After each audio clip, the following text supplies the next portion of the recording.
Dirjen Politik dan Pemerintah Umum Kemendagri Bachtiar Baharudin resmi menjabat PJ Gubernur Sulawesi Selatan. Pelantikan Bachtiar dilangsungkan di Kemendagri pada Selasa pagi. Tampuk kepemimpinan di Pemprov Sulawesi Selatan resmi berganti dari Andi Sudirman Sulaiman ke pejabat Gubernur Bachtiar Baharudin. Pelantikan Bachtiar dilangsungkan di kantor Kemendagri Jakarta pada Selasa pagi. Bachtiar dilantik bersama 9 PJ Gubernur lain oleh Mendagri Tito Karnavian. Bachtiar adalah Direktur Jenderal Politik dan Pemerintahan Umum Kementerian Dalam Negeri. Acara pelantikan dimulai dengan menyanyikan lagu Indonesia Raya dan dilanjutkan dengan pembacaan keputusan Presiden.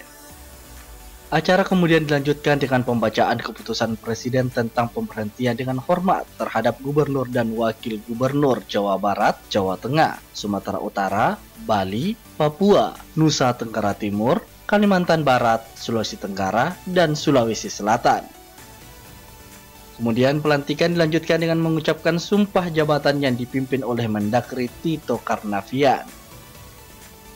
9 pejabat gubernur itu maju ke depan, dan Tito Karnavian lalu membimbing mengucapkan sumpah jabatan yang diikuti oleh 9 pejabat gubernur itu.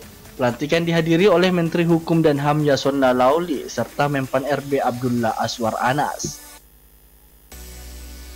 Diketahui 9 PJ Gubernur tersebut ditunjuk Presiden Joko Widodo setelah rapat tim penilai akhir pada Kamis pekan lalu. Ke-9 pejabat itu dipilih untuk menggantikan kepala daerah yang masa jabatannya berakhir di 5 September 2023. Mardantola Hamid, Celebes TV.